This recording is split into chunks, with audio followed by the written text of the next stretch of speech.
We are delighted that you are here, everyone. And this is the Engaging All Learners in the Middle Years series. On today's session, we're delighted that Brittani Hislop, Lynda Lee, and Joanne Calder are here to share their practice. And I am Leyton Schnellert, and my co-host, Tammy, will introduce herself right now. Good afternoon, everyone. I'm Tammy Renyard. I'm a district principal in the Cowichan Valley School District and super excited to be with you today. Thanks, Tammy. We have funding from the Ministry of Education to offer this series, as well as we just want to celebrate the Rural Education Advisory, whose vision we are enacting, creating interactive PD that can be accessible to everyone across the province, wherever you are. And we celebrate each space and place and recognize that the teaching you do in those places is important and powerful, just as your families and your communities and the land are. I'm going to begin with a land acknowledgement. Today am joining you from Syilx territory.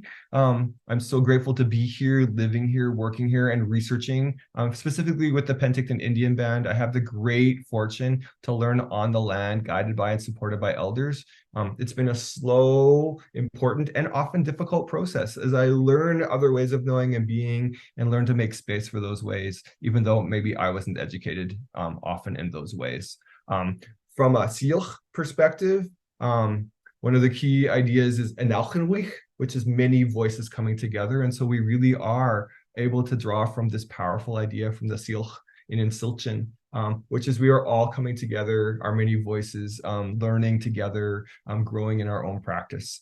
We also want to recognize all of the Indigenous, the First Nations, the Métis, the Inuit people of all the regions in what is now described as British Columbia, and recognize their rights to their territory and their stewardship, which we are now being mentored in as a practice.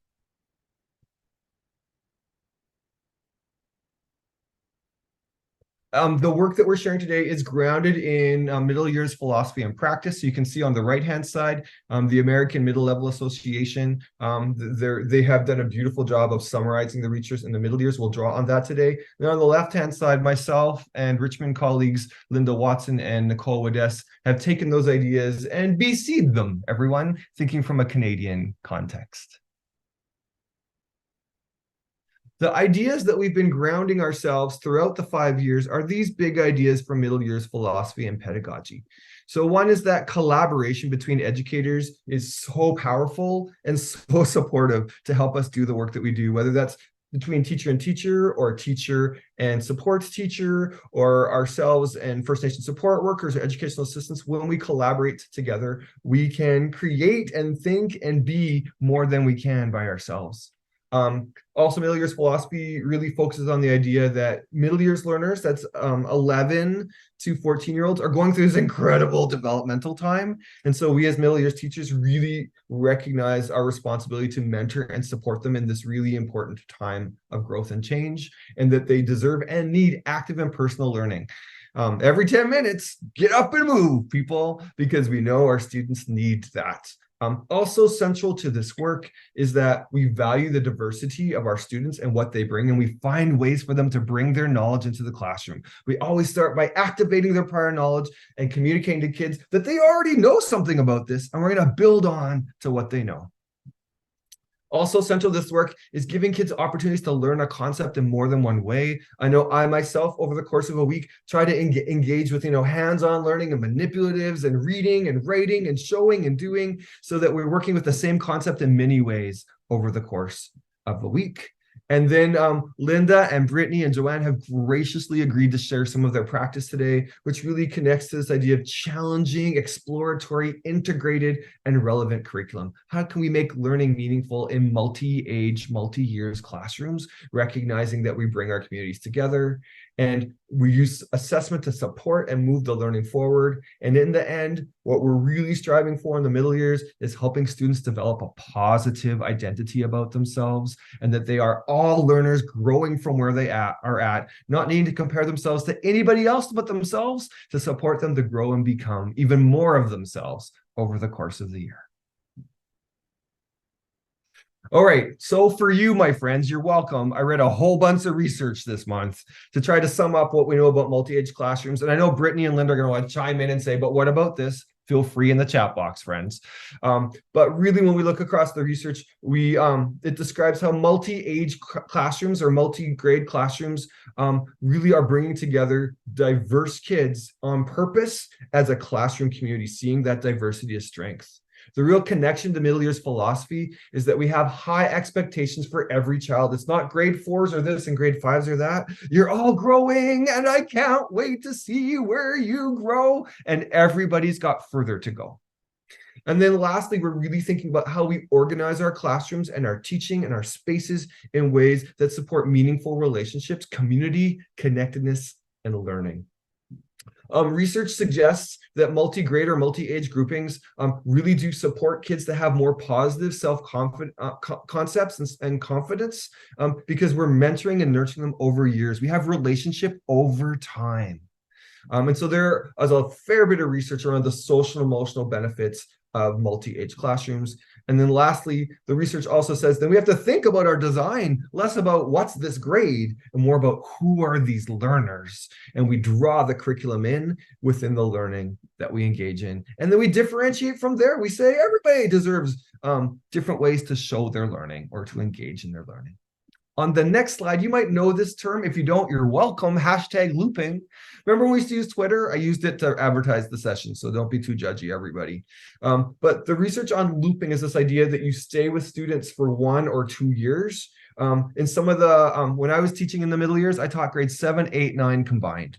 And so I had 10 grade 7s, 10 grade 8s, 10 grade 9s, and all classes in the school were organized that way. And so I became a mentor for these kids. And often I was teaching siblings in the same class. Lots of cousins, I have to say, where I taught. So we just understand that looping or being with kids for multiple years does help them support them as they grow and develop and be responsive as things are coming up. And then the research suggests there are several advantages. There is actually a ton of research around increased student achievement in classrooms where there's looping or multi-age, because you're really supporting and stretching, and you're not kind of losing time getting to know kids at the beginning of the year because you already know them. Let's go, people. Let's go. Am I sounding too excited? I didn't even have chocolate yet, people. We also see that in multi-age classrooms where we see kids, or when we loop over several years, you build more relationships with parents and families. There's more participation and connection and opportunities to connect. There's better school attendance because they're connected to you. There are fewer disciplinary issues in multi-age looped classrooms because you're building a culture and the older kids mentor the younger kids. It's quite a beautiful thing. We're all teachers together. And then lastly, well, if we know kids well, we can also tailor what we're doing for students. So I know I'm talking fast, people, but you could rewatch it if you want. But there are various ways that we can organize or plan for diverse multi-age or multi-grade classrooms. One is to say, across the grids I'm teaching, what are some competencies or content that fit together? Maybe I take this from grade 6 and that from grade 7. That's cool. Sometimes it's offering a common lesson as an anchor lesson for everybody, and then breaking out for little deeper pieces where kids are inquiring into this or looking at that, or I scoop up a group, but we all start together with common learning as a community. Inquiry-based teaching is very common in the middle years as a way that we can explore something all together and build our skills, but kids can dig in or explore different topics. And then lastly, I just want to highlight, and you're going to see some of this over the course of the series, using open-ended strategies with a low floor and a high ceiling, which means like whatever you bring it, and let's go from there. And you can take it pretty far, but everything that kids are offering is welcome. So it's less of a right answer kind of approach and a more of a building our knowledge over time approach. So folks, what I love so much about what Leyton has said is when we look at kind of the middle years philosophy and the research, and we look at how our curriculum is designed and the intention around the curriculum design, there's so much overlap. It's almost like Leyton and people that really cared about the middle years got together and said, hey, we should do this for all K to 12. And so this image I have is that piece of the tree at the base being that connection that we have to the research, the connection to the opportunity we have in our curriculum and our schools, and the way that we grow the work up. is going to be different depending on your context, but the intentions of this redesigned curriculum, which is getting old now, for some of you, it's the only curriculum, others in the room, it might be your second, third curriculum, hard to say, not judging. Leyton and I have been here for a bit. So when the curriculum was first designed, what happened is there was groups that got together across the province to talk about what do we care about most and what do we want to see in the design. And so there were kind of 8 pieces that were those foundation or those rocks that they wanted to look at to say, these are the things we need to hold moving forward. This is what's in the best interest. And you're going to see a lot of overlap with what Leyton just shared, that honoring and valuing learning regardless of where and when and how it takes place. Us as educators taking on that role of coaching, mentoring, activator roles to help students find their passions and guide them. Learning experiences are not always separated by grades. So the intention in this redesign was to acknowledge that that isn't how learning happens. We aren't batch processing kids by grades. Like having students have the opportunity to not be separated by grades is what's valuable and supported in the research. Learning experiences are integrative and involve relevant applied experiential opportunities. Again, core of what Leyton's saying that's so important in the middle years. Ways and rates of learning are personal, and we move to a proficiency-based approach. And again, I think that opportunity to really lean into curricular competencies and what matters most as we're supporting students with the learning. What's the thing that they need when they leave us? Reporting is ongoing. Again, we know that formative and ongoing communicating of how students are doing is critical to their development, essential to families to understand what's happening, and again, a core piece of the intent of the redesign. Flexibility for personalization. This is for students and teachers. I think there's such an amazing opportunity for us to have the flexibility to be creative and contextualize the work. And I love the examples that you're going to see today from educators who have really live into these intentions. And the other piece was some kind of summative piece for students to demonstrate what matters most to them. So something at the end where could be the end of a project, could be the end of a year, could be the end of grade 12, but this opportunity for students to really embrace and celebrate what mattered most for them on their education journey. And so just if folks haven't seen this, this was a resource that was created, but sometimes things get created and they get buried, and then sometimes they get picked up and dusted off. And I just offer it as just another tool that folks can look at. The ministry did this probably about 5 years ago, and it was to really look at if folks were feeling like there was still too many curricular competencies or learning standards, this was an opportunity to maybe look at how could I have some overlap or have criteria categories that might make it easier for me when I'm doing my lesson design and also working on assessment. So it is on the ministry website if you Google a framework for classroom assessment. And I just wanted to share just a couple slides from here to show you what that looks like in this work. Because as we look at aligning instructional design and assessment, how do we do that? And so there's some samples in here of just looking at the scope of the criteria going from, one grade to another grade. And it allows you to see that if the curricular competency is connected to, say, questioning, we know that that happens in multiple curricular areas. And here's what it might look like as we consider it over those years. So if we have a grade 5, 6, 7 or a 6, 7, 8 class, we know that across our province, we have all kinds of combinations of classrooms. This is just a way to help us look at what might be another layer of sophistication to support in the planning. So this is a sample from science, and there's also English, math, and socials there. So you can see the criteria category is analysis. And again, the opportunity for us to really lean into curricular competencies and content, but content doesn't have to drive the work. We know that curricular competencies really give us the vehicle to be creative and innovative and support students in really developing those curricular competencies that are cross subject areas when we break down the curriculum. Leyton, anything that you wanted me to add there that I might have missed? Tammy, I just think one of the things we're excited about is just you can really see that the competencies don't change much from grade to grade. So you can really plan and say, this is our target. It's just a little bit of sophistication. And so when we really plan in the middle years for competency-based development, that's central to what we know. We want kids to feel more competent and master competencies through our engagement together. And the content's a vehicle for that. And so we really think about whatever the thing we're learning together, it's about building skills as we go. Awesome. Back to you. Oh, let me go. There we go. Back to me. People, friends, you ready for it? Froligs. We've been together looking at some pedagogical approaches over the last 5 years, and we're just going to keep looking at them, there are approaches that are inclusive, competency oriented, and really a great fit for multi-age classrooms, which means I'm winking now. They're great for all classrooms. So approaches like I talked about, open-ended learning sequences, activating prior knowledge. What do you know? Building a competency or skill together, and then showing what you know. Cooperative learning is a well-researched approach in multi-age classrooms, but I do tend to start in partners first, and then build the trios, and then build, because we're building our skills. Reading and writing workshop is a well-known multi-aged approach where kids are reading and writing their own stories or their own books. And so you're not reading the same thing, you're reading something you care about, and that allows you to naturally differentiate.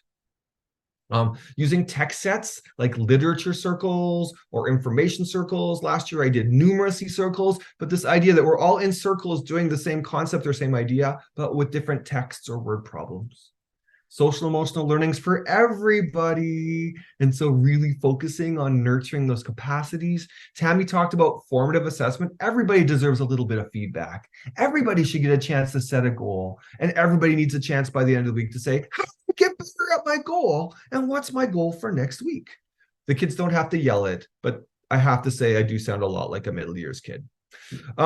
Using models and manipulation, I guess hands-on learning with materials is really a powerful way to say, show me this, show me that. What can you make? I often start my math week out with manipulatives. Play, show me this, show me that. And by the end of the lesson, we're like, so what have we been doing? This is called comparison. But I start with the manipulatives and see what kids are bringing and build from there. Brittani and Lynda and Joanne are all going to connect to this idea of place consciousness, learning from our place, learning in our place, learning about our place. I talked a little bit about inquiry already as a really nice way for kids to grow and not have to all look the same as each other, because you can inquire into your own thing using the same skills. And then just to highlight, but ever so briefly in the minutes I have left, that cross-age learning, where our middle years kids get to coach or teach other kids, has been shown to be one of the most impactful ways, particularly for emerging learners, to have opportunities to feel in control, confidence, and feel success, because they're scaffolding or coaching other kids who might be younger or have other developing areas in ways to say, I taught you. And I've had some really nice research experiences in reading in particular, where kids who are emerging in grade 5, 6, 7, 8, 9, and 10 are coaching younger kids who are more emergent than them. And they master the reading strategies because they're getting ready to teach the younger kids that. Plus they practice with those accessible little books to help those other kids do that work. Okay, I'm not supposed to talk too much about this slide, but I can't help myself. I'm going to finish with one example from my brilliant colleagues, Kim Ondrick and Danica Hardy. And so here's a little example where they designed this inquiry approach, starting out with like saying to the kids, people, we're going to think about social justice. And the kids are like, okay. So we're going to go to the next slide. And what they did is they looked at the curriculum and said, oh, look how similar the content is between grade 7, grade 8, and grade 9. Grade 7 is about relationships between these different kinds of proportional thinking and circle graphs. But grade 8 is about percents, less than greater than 1 and 100. Well, losing fractional decimal percents. And then in grade 9, it's probability and statistics. People, it's the same thing, but using sampling techniques and misleading stats. My favorite thing, misleading children briefly until they're like, wait a second, Mr. Schnellert, wait a second. We also looked at the curriculum, and the big ideas in math are overarching across the content areas.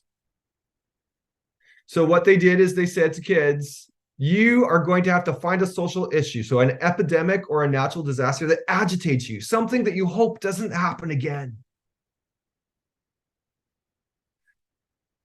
Then they have to like make a group or find a group. We can work on that together. We can make good decisions together that, you know, they haven't already just been working with. And then because there's a threat of reoccurrence of this issue, we did this in 2016. Here are the things that you're going to do. These are the criteria that you're going to have to address. There's lots of ways to do it, but these are the things that we're going to work our way through and coach you through as we do this. Here are some questions that can help you guide your learning that we'll be looking at together. You might not answer all of them, but they help us think about what are we trying to find? What are we figuring out? So it gives us something with this open-ended approach where we're all using proportional thinking, but we're doing it based on our own thing that we're pursuing with groups. Also, as we move to demonstrating our data and making our presentation, we do want to make sure that we have a good sense of these things that we've been teaching. And we've been teaching the math all week, every week. But it's a chance to say, before I make my circle graph, maybe I should just try a couple circle graphs again, just to remind myself. And I'm not quite sure I should talk to Mr. Schnellert to say, they call me Schnelly. Schnelly, I'm just not quite sure how this works anymore. And I can do a little reteaching with a small group because we learned it together, but that doesn't mean we all picked it up together.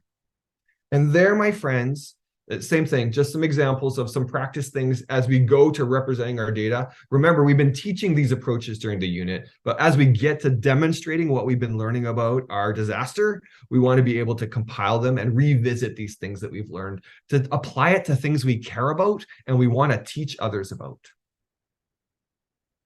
Woo! Well, people, I realize it was like drinking from a fire hydrant, or at least a well-caffeinated colleague. So we invite you in the chat box, everyone, to warm up those fingers, warm them up, and choose one of these prompts right now. And please start your thing in the chat box with one of these. So something I want to hold on to is, or something I want to grow into is, or something I maybe want to let go of is, or an idea I already have around organizing learning. These could be things that you're like, yes, I'm doing this, I want to do more. Or maybe you're like, maybe I need to think about this. I'm delighted to introduce Lynda Lee and Brittani Hislop, who are going to introduce themselves anyway, but who are teachers in Richmond. We have been brought together by this project because I was out looking for folks doing multi-age work, and they came highly recommended. And it's just been a delight, Brittani and Lynda, to learn about your work. And thank you so much for sharing your work. I know it is both scary and humbling at the same time, but I just want to set the context once again, folks. This is a community, right? We're not here to replicate each other's work. We're celebrating each other's work. And so Lynda and Brittani, I know your work will be an inspiring example, not to suggest that everybody should go do all the things you're doing, but it's just wonderful to take some inspiration and see some ideas from other folks. So over to you, colleagues. Thank you. I'm Lynda Lee. And I'm Brittani. And we both teach at Manoa Steves Elementary here in Richmond.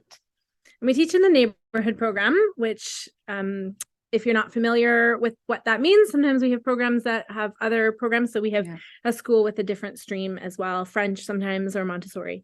But we teach in just the everybody neighborhood program. We teach grade 5, 6, 7, and we are very privileged to teach in the Sturgeon Bank estuary. We recognize that we teach, learn, and play with ideas with our students in this area that has been cared for by the Musqueam and is on stolen land. This is a land that we've come to know over these last few years with our minds and our hearts and our bodies and our souls. It's also a land that knows us. So this is a profound Indigenous concept that we are learning, that when we are in the land, it can also take part in the giving and the knowing. And the land has been such a rich part of our co-teaching and our and the collaboration that we have with our students too. So why the multi-age for us? This is the origin story that we have. We were both teaching a 5, 6, and 6, 7 2019. And during that time, we saw many grade 7s coming up, and we saw many grade 5s coming up that just needed some extra care and that social emotional learning. So we thought, well, why don't we combine, and that way we can support each other while we're supporting these students. And then COVID hit. Yeah, so we initially were going to have 2 5, 6, 7 classes because we wanted to break up these social dynamics. We're in a program where everyone has been together since kindergarten, and if you're in the neighborhood, you're going through all the teachers that happen to be in the building. There's no choice. But then COVID hit, and we decided, since we're cohorted together, if any of you remember that experience where you were only allowed to be potentially exposed to one other class. That was our classes. So we thought, actually, never mind. Let's just be exposed all day, every day, all the time, and do this together and go through what that phase of our teaching career had to offer. And a big part of that being both of us teaching and our students, we had 40 something students with the two of us, and we were told you need to be outside. And so we did that. We put on our coats, and if you can look at the picture, we put on our hoodies and we went outside. We took all of our learning outside, and we haven't gone back since. We haven't gone back inside since. So we still love the mornings where we're able to take the students out. And by being outside, we discovered the land, and the land has discovered us as well. Through this, now we've been doing this for a few years, we've really come to live out some of the research that we've been reading and learning about in how this model of multi-grade and collaborative teaching helps our students both socially, as we set out to do, but then also academically in a lot of ways.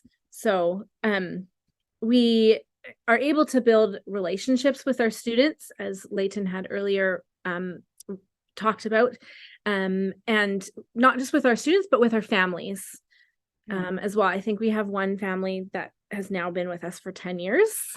So there's siblings there that come up, and we scoop them up, and so we get to know the families well.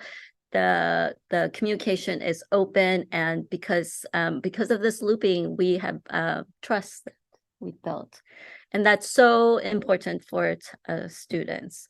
Also, the co-teaching has allowed us to be able to scoop up those kids as well, because they just don't have the one teacher, they have two. And if I'm not a good fit, then maybe perhaps Brittani would be a good fit. So the two of us team up, and we embrace our students in that way. It also allows us, I think, we're able to kind of bounce each other ideas off each other, whether that's planning curriculum and activities, or that's figuring out a puzzle of a student and saying, what's going on? And like, I'm not seeing something, or what are you seeing? And pieces like that. We also, because we're two divisions, have our resource teacher with us a lot of the times as well. So really, it's like three of us. There's two faces here, but any of the work we're presenting really has our third resource support teacher as well. I'd love to share a quick story about one of our students. I'm going to call her A, and came to us in grade 5, and she's now with us through 6 and 7. And she has struggled the last 2 years, making friends, being engaged in any kind of activity. We have had several school meetings, family meetings, counselors. One of those students who just can't figure out what's going on for them. Is there some learning things? Is there social things? What's going on? Some very dark, students who sometimes draw some dark things, and you become worried or things like that. And we've really had to focus on, okay, relationship. Let's just yes, all these other things are happening and we're still going to push them, but we're able to focus then on that relationship piece. And you're wanted here. You belong here. You have something to offer. People want you, and just helping her see that about herself. And this year, it has been so amazing, because we didn't do anything different, but she came in ready to engage, ready to learn, ready to complete work, ready to work hard, lead others. She's making friends with people right away, and you can just see her blossom. So it's been that's one of several different kinds of stories, but where students can, because of that looping in that relationship, I think then when they're ready, it just takes some kids longer, and it takes them time, and it affords them that to do that as well. we're often asked if we would ever go back to a single classroom and just teaching on our own. And because, you know, we have sometimes, actually this year we have 54 students. But the answer is always no, because there's a common thread with the 5, 6, and 7, and the looping. It's so rich that we found for us as well as our students. Mm-hmm. So what do we do to make it work? Our typical day is the same every single day. So it's very structured and then very fluid at the same time. We collaborate on all aspects of teaching, from the yearly planning unit to the individual lessons and those pieces. So our typical day kind of has 2 main parts that you see there. Are the group learning with collaborative activities outdoors, which you'll see on the top pictures, and that right one in the middle. And then in the afternoon, our independent activities and mini lessons that it's more indoors. So you'll see the pictures on the bottom there that have to do with that. And then in the afternoons, we transition to come inside the classroom, and there students have many options. They can work at their seat, and they all have a home seat, but they're free to move around the classroom. So if you see in the picture on the left side, right in the middle, see students choosing those home seats. And if you look on the bottom left, there's 2 students that are choosing the carpet, and they're choosing to collaborate in this way. Usually during the afternoons, we have groupings as well, where we'll if during the morning we're scanning and we see a group of students that maybe need the teaching of a lesson, then we'll group those students, and those students will either be grouped and we go to the carpet, we go to another table, or else we pull them outside. And so these groupings are part of our structure, but they're free flowing as well. Yeah, and those groups allow us to normalize a lot of things. If you need technology, there's technology. If you need to be retaught something, you can be retaught something. If you need to ask for help about whatever, we have times where students sign up for mini lessons as well, then that normalizes them being able to control that piece of their learning. If you need to teach somebody else to be a better learner, you are welcome to do that. It also normalizes things like other supports that come into the school, like counseling or SLP, speech language, because kids are being pulled. That's the time where all those things happen, and it kind of normalizes it as well. Let's back up to the morning. I think we skipped over that a little bit. Do you want to talk about? So during the morning, when the students first come in, they sit down and they plan their afternoons, and so their agenda now becomes their own. So it's not sent home for a parent to check off or sign, and it's not brought back. They keep their planner inside the school 24/7. And so they're looking at their assignments and they're prioritizing and planning. So there's that self-regulation piece as well. Then after that, we bundle up, we pack up, and we go outside, and we do our learning, and we do our lessons outside until about lunchtime, just when we come back in. So you see 2 spaces that we have there at the top. We have the top right is our learning circle, we call that, with some logs and boulders and trees. That's just on our school property. And then we also do a lot of work in the estuary, which is about a 10-minute walk away. And we've really come to learn the estuary as a third teacher for us. The estuary doesn't know the grades. It doesn't know what challenges the students have. And it really, if you're ready to learn, it's really ready to offer teaching and learning. So when we plan our learning, We often choose a thematic metaphor and a question to shape our year. This choice is based on what we observe our students need. Because we're keeping half of our students, or about 2/3, from the previous year. This also goes into what students that are of the middle years generally all are going through and need as well, to kind of orientate our curriculum and our activities and learning. So for example, coming out of COVID, actually, we decided on a question: how can we explore and discover joy? That was a theme we used. We've also last year worked through the theme of how can we embrace change, and used that metaphor of the seeds as well. Yeah. And this year, the theme or the metaphor that the kids are exploring is water. Water will be flowed into different areas of learning. And then for this year, our question is: how is empathy related to learning? Yeah. So water, the theme for this year, really connects with the cycles in the sciences, with the rock cycle and the weather and the climate change, which are different content areas for the different grades. And then even immigration, right? The water, or the global issues with water, which is another grade, right? So it can meet the 5, 6, and then the water in the past as well.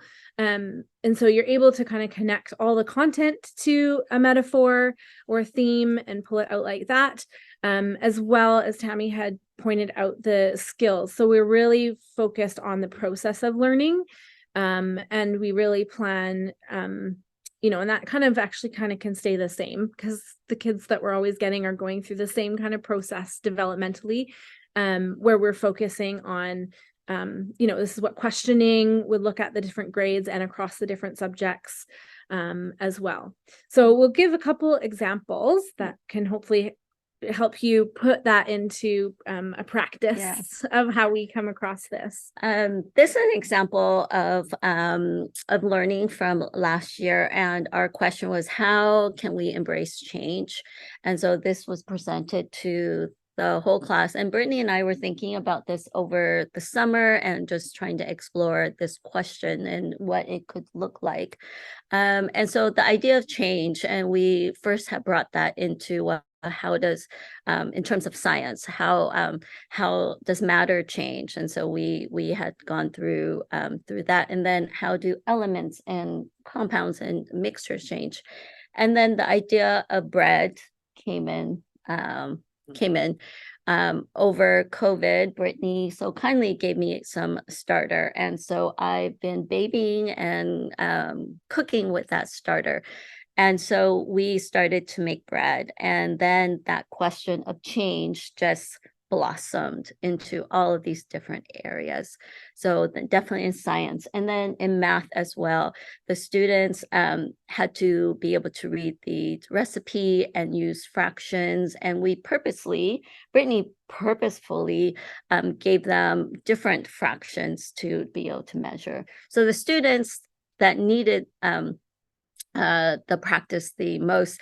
So if the recipe called for a cup of something, we would give them a third of a cup, or we would give them a quarter of a cup. So this bread making was very hands-on.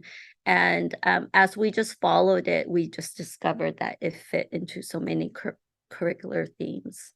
And having that common activity that can kind of connect what's going on across the grades really helps with that metaphorical thinking too, that is hard for students to grasp in language arts, and then can be adapted for where students are at, whether they fall into the grade of needing to be able to convert fractions, or maybe they're working ahead, or wherever their floor and their ceiling is at personally. We could kind of adapt, we adapt those different activities for them as well.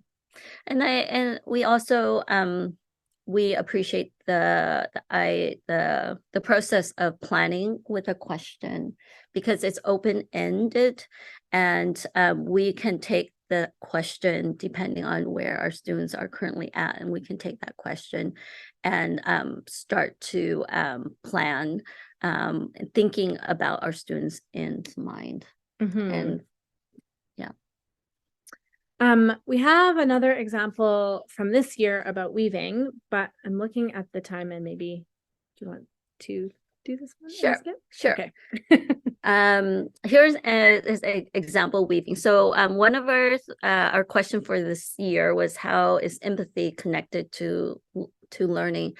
And we started off the year in thinking and just looking at our students and feeling that ourselves. We wanted to inject some calmness into the class. And so we started to weave. So there's a picture of our students all taking different colors, and the students had written a poem about the colors of me. And so they took colors that represented themselves, and then they weaved it into their little squares. The weaving, though, had really been able to support the social and emotional learning for all of our students that came in very anxious. We have a grade 5 student who just came in and was angry and anxious. But they just gravitated to weaving, and we can just see the changes within the student in just a short amount of time.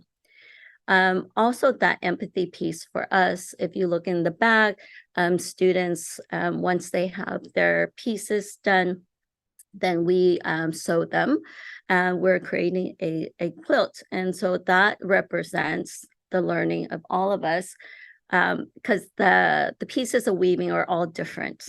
And so everyone with their differences coming to build a whole. So we will continue to build on this idea of how does empathy play into the learning. And if you look at the slide, there are connections across the curriculum.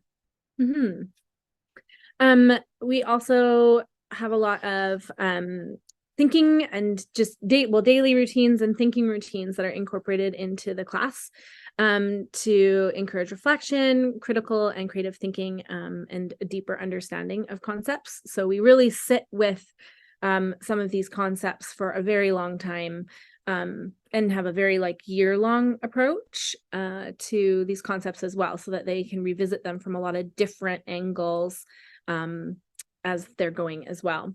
We always use our mornings for a soft start where students can come in after we greet them. I noticed Leyton doing that as people come in. He's saying hello to everybody in the Zoom. So classic teacher move, just to check in with everyone.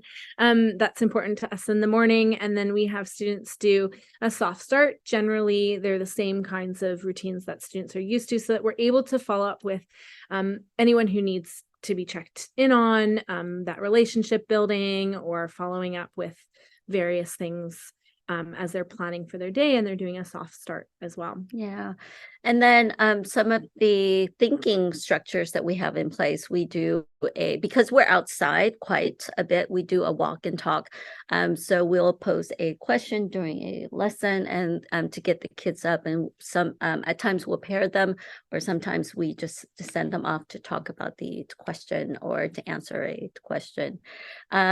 We do what's called a feedback frame, and this feedback frame is for self-assessment, and typically the students will create this along with us, and then at the end of the day we do a closing circle, and that is the opportunity for us again to connect with the students and to say, I'll see you tomorrow.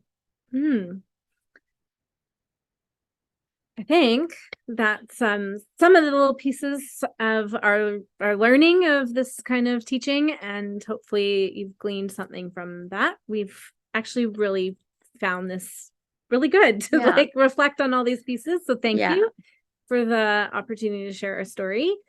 And in the chat box there, what routines we're curious. We're always trying to collect more ideas too. So we're curious what routines have been successful for your students as well. Thanks, Brittany and Lynda, for that beautiful example. While folks are typing in the chat box, I see Kara asks, is there like one favorite routine that you have, like one thinking routine that really works for your kids? And can you just describe it a little bit for us? Really see, think, wonder. Yeah, I think probably see, think, wonder, the walk and talk. So Yeah. The secret with the walk and talk, if I can add on to that, is that they have to check in with a teacher. So often they're coming back from their walk and talk and they're checking in, and usually oftentimes we actually have like 3, because we have our resource or another volunteer or EA or something. So they're actually having to provide examples back to us. And I love that one. Because you can really see where students' misconceptions are at after a lesson, or what you need to revisit, or what they come up with such wonderful ideas, and it's a way for all the students to have to engage. Yes. The other one would maybe be a see, think, wonder. We use it in everything all the time. Yeah. Were there some barriers that you had to overcome to do this?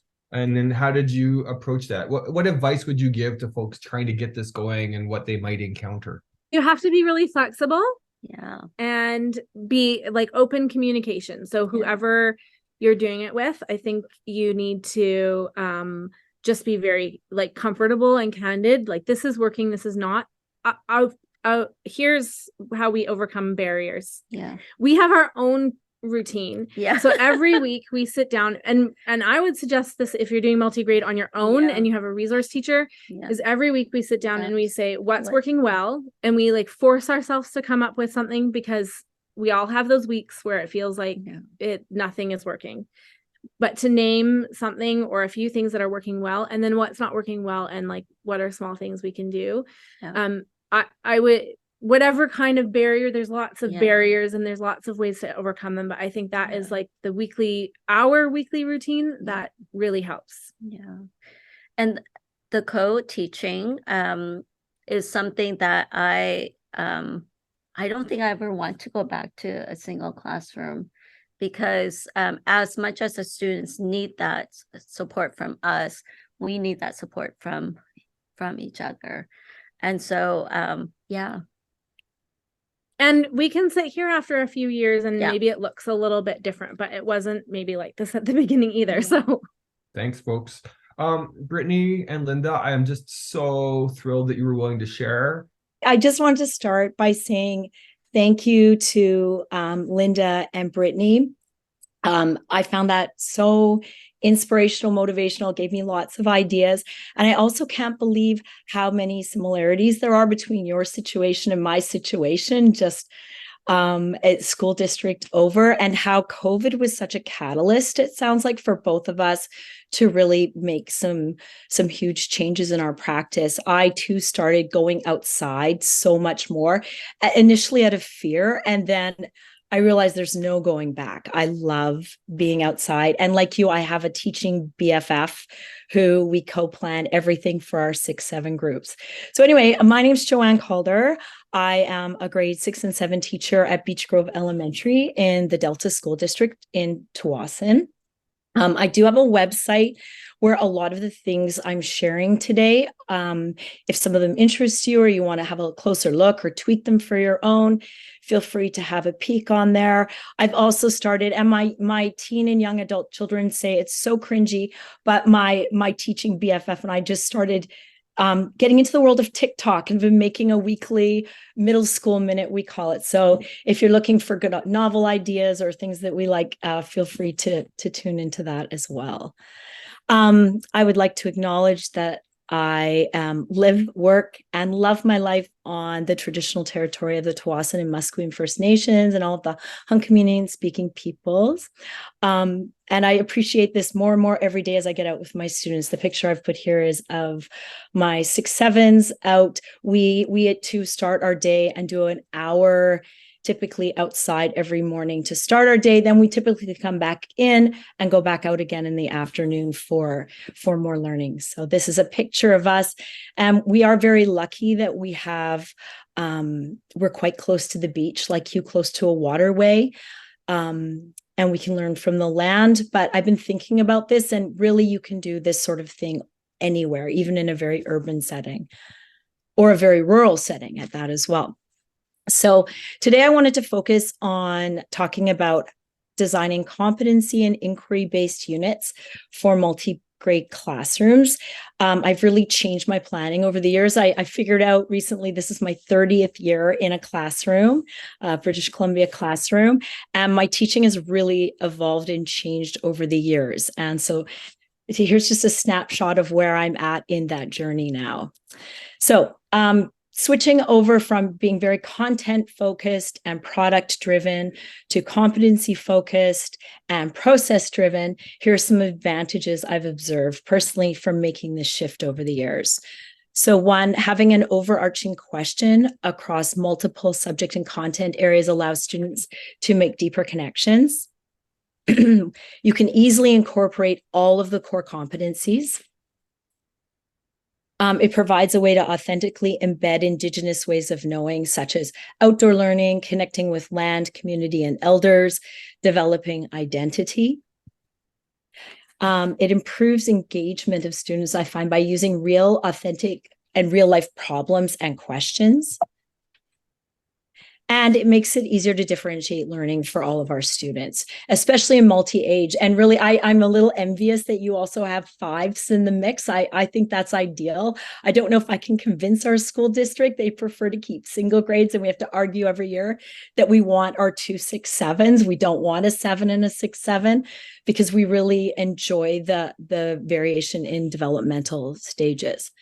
Okay, so I'm going to give you 3 examples of what this has looked like in my classroom.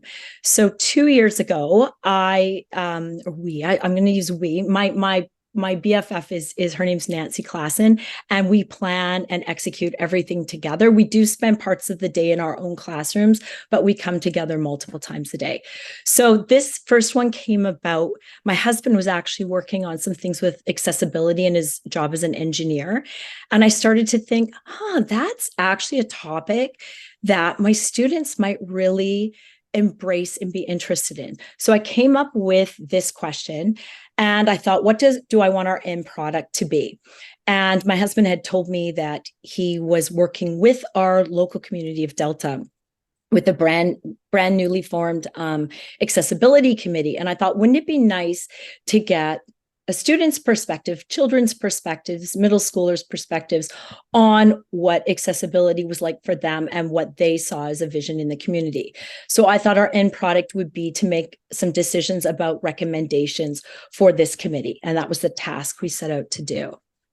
I wanted to make it multidisciplinary, using lots of different areas of the curriculum. So for language arts, we incorporated a lot of picture books, such as there's a Norseman in my classroom. I love to start my year with picture books because it's so accessible for all reading levels.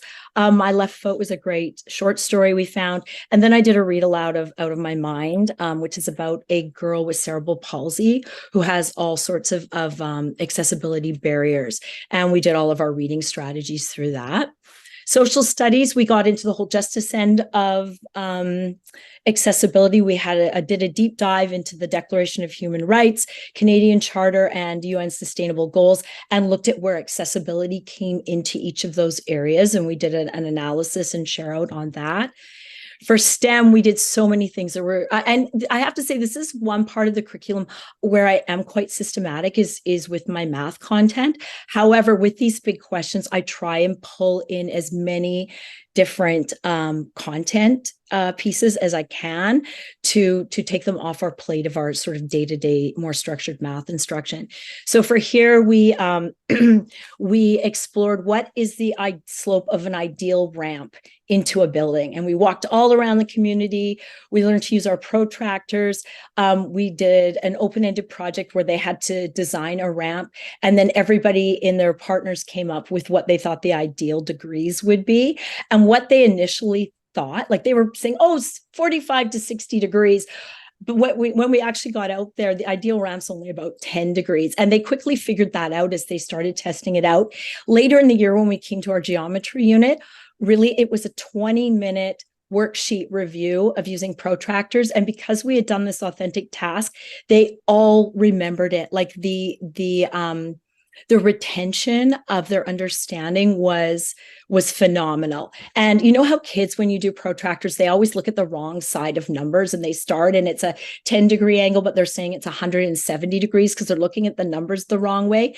This group of kids didn't do that. They got what 10 degrees was. They got if they were reading it wrong, that it didn't make sense. So it was really interesting to see how meaningful that was. We actually have a couple of teachers at our school with mobility barriers. So one of them lent us her walker. She came down the hall and said, "What are you doing?" Because we'd rented a wheelchair from the local pharmacy. So this was a task where they had to figure out how wide does a hallway need to be for people who have mobility devices to effectively turn, to be able to turn around. In small groups, we each created 3 questions and then went and took a sample and did a survey, put all of our questions and our data together. And then we learned out how to do all types of graphs based on our information we found.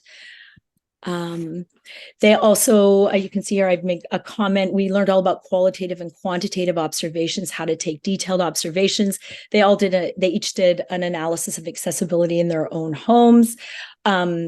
And then some of them, they had to pick an alternative environment. So some people did their dance studios, some people did an outdoor space. And then this was during COVID, still 2 years ago, when we weren't allowed to do any sort of field trips. So this was a great way to get around that and to get outside. And we walked absolutely everywhere. So you can see here, this is them pointing. They noticed there was a ramp going down and then it hit a curb. We went and looked at all the public washrooms. This is right by our school. It was the dog part. We measured how the entrance, figured out how easy it would be to get in and out. This is them outside looking at our paths to see what barriers there would be for people outside in our more natural areas. We actually wandered over to our rec center, which had been renovated over COVID, and they invited us to come in small groups, which was interesting because they'd added Braille for a lot of the entries for the rooms. So the kids made observations in there. We went and found public stairs and we measured the rise and the run and tried to estimate what we thought the best ratio for the rise, which is the up and down part of the stair, and the run, which is the flat part of the stair, to make an ideal step and safest step for a stair. We got permission. We had special permission from the superintendent to go over to the mall because we needed parent drivers for that. And they went around and analyzed the accessibility. And it was interesting because they came up with an observation. Our Tuwassa Mills Mall is quite new. And then we'd gone to a mall that was about 20 years old, and then this other one that was about 50 years old. And really they came to the conclusion of how our accessibility standards have really improved with builds over the years. So that was a neat thing they decided on.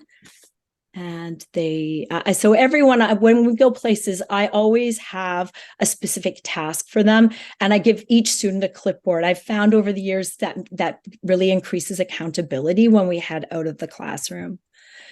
This is just something, our brainstorming, things we discovered about all these different places we went and analyzed.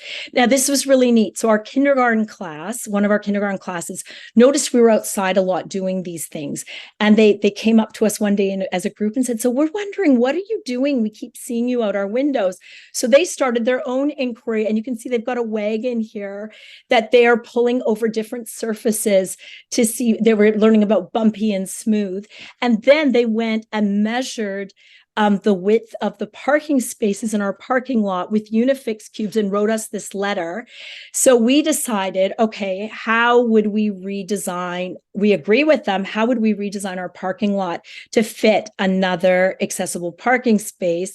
And so this was a bit of an extension activity where there were 6 students who really got the math we were doing quickly. So I sent them out to the parking lot to redesign the parking lot to make room for another accessible parking spot. And how would they change the dimensions of the existing parking spaces to make that fit?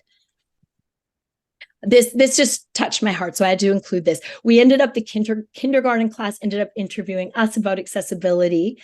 And we ended up interviewing them. And one of the questions was that one of my students asked, what does the word accessible mean to you? And this is a kindergarten student. Wherever in the world you are, you can do anything you want. And I just thought that just so captured the essence of what we were, the empathy and understanding we were trying to get out of students. So then we did write a group of recommendations, sent it to the accessibility committee. And we also sent our letter to our local newspaper.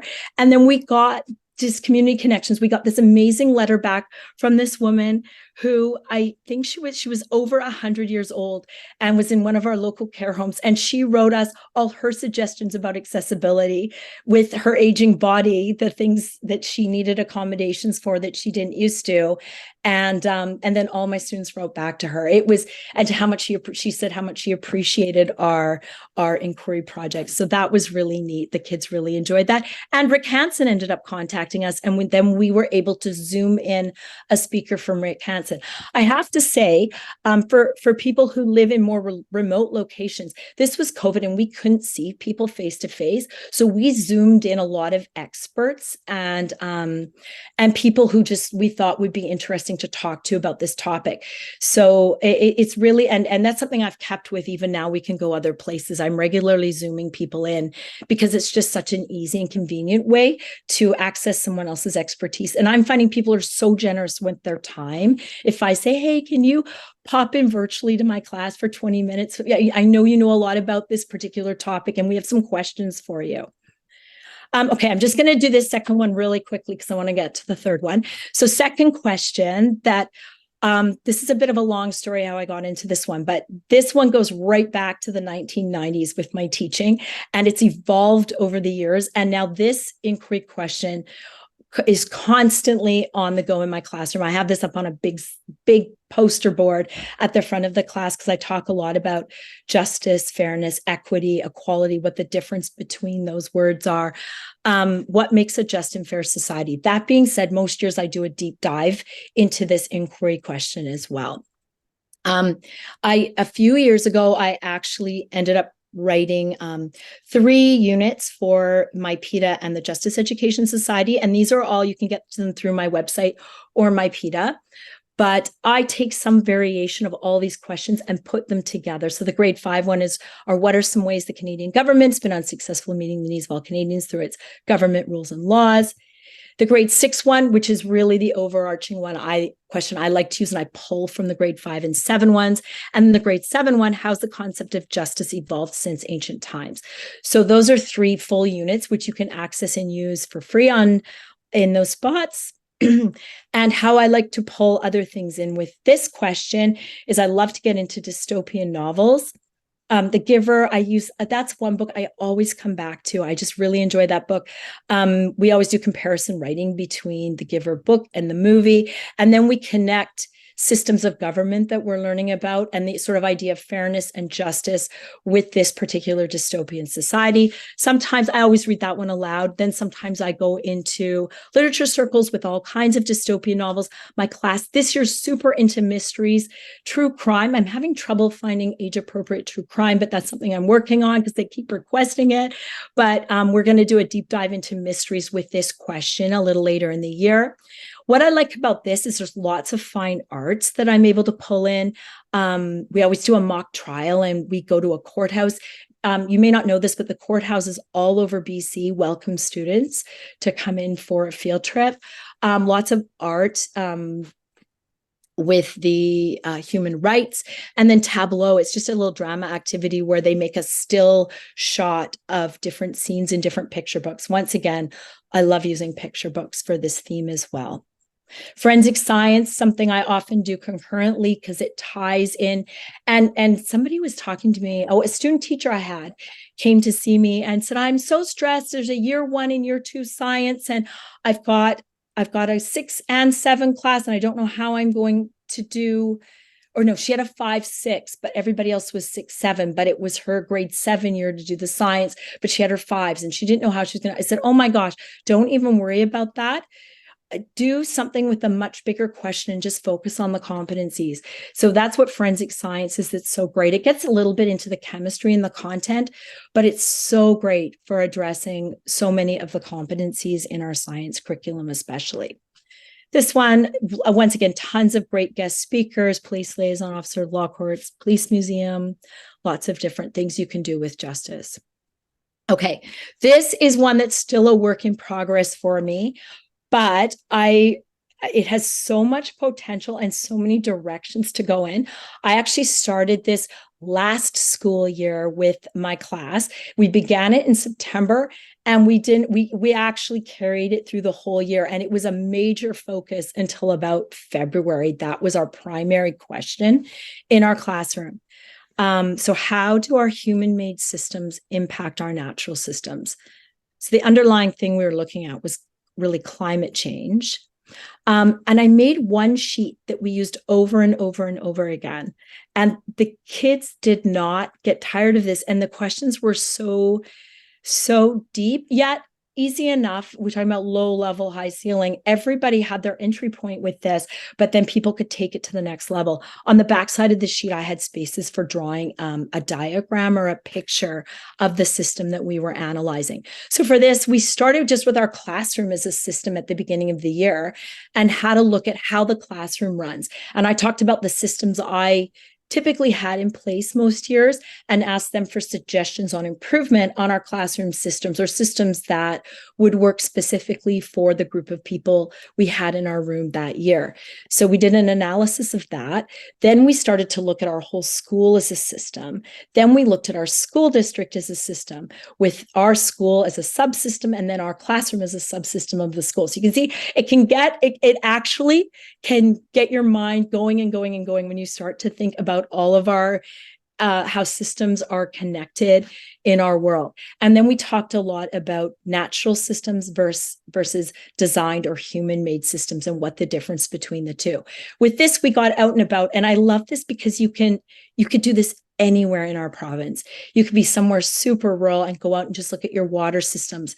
You could look at, I was thinking, my husband works up north a lot, so we have a place near Vanderhoof in a very rural area, another home where we spend time. And I was thinking, well, how would I do this here? And I think about our septic system and our well and how our septic field, our lake flooded a few years ago, and all the septic from the septic field and septic tanks flooded the lake and impacted, and we then had algae blooms for several years after that. So I thought, oh my gosh, that could be an inquiry, a sub-inquiry on systems in itself. And with all the forest fires, there's a lot of biological matter coming down the creeks feeding into the lake, which is impacting the health of the lake as well. I just did this the other day. Here are some systems that I just found in the 5, 6, 7 curriculum. So you can see a mix of natural and human design systems, body systems, social systems, justice systems, communication, solar systems, system of government, economic. Into math, we started talking about Dewey Decimal System. What is our decimal system? What are some different number systems around the world? What did ancient peoples use as their number systems? So connecting so many ways. Once again, we went everywhere in the community. We walked and walked and walked at the beginning, and then we got on the buses because they're free in Greater Vancouver for kids 12 and under. So we went all kinds of places. It did not, and what I loved about this is most of these field trips did not cost us a dime. So rec center, I phoned up the rec center and said, hey, can we come see? We want to talk about the recreation system. Library, we have our Fraser Valley Regional Library, which stretches all the way to Boston Bar. And so the librarian talked at length about the system, and everyone sat and filled out their system sheet. We then went to City Hall and talked to our city planner. We went to the mall and thought about all of our systems of goods and how we transport goods. We then went to the Port of Vancouver to talk about that on a larger scale. We went to one of the kids' dads worked at the Richmond or at Lulu Island wastewater treatment plant. So we went there and saw how do we deal with all of our waste? And the kids had never thought about that. We went to the Surrey Courthouse. Once again, I was then feeding in our justice systems toward the end of the year and focusing on that. And we went court watching for the day, didn't cost anything. And so many walks, looking at our waterways, analyzing maps in the classroom, and then going out and seeing what the mapping would look like up close, creating our own maps. So you can see how we connected all of that into it as well. And of course, this all connected back to the idea of climate change, which is a major piece of content and a big idea in grade 7 science curriculum. And also personal health. They each chose a different body system as a project. And then we talked about how our personal choices and our human-made systems can impact our personal health. We also did, I would really recommend this unit, Ocean-Wise has a really great plastics in the ocean unit. And so we did a deep dive into plastic because we're so close to the Pacific Ocean. And we did a whole analysis on plastic garbage in our neighborhood and plastic waste on the ground and in our school and on our beaches, and had a look at how the plastic was impacting the ocean, and then how plastic impacts our lives, both in a positive and negative way. So how we really can't do without plastic for medical procedures, surgery, lots of electronic equipment, but then the negative side of that as well. So that was really deep learning.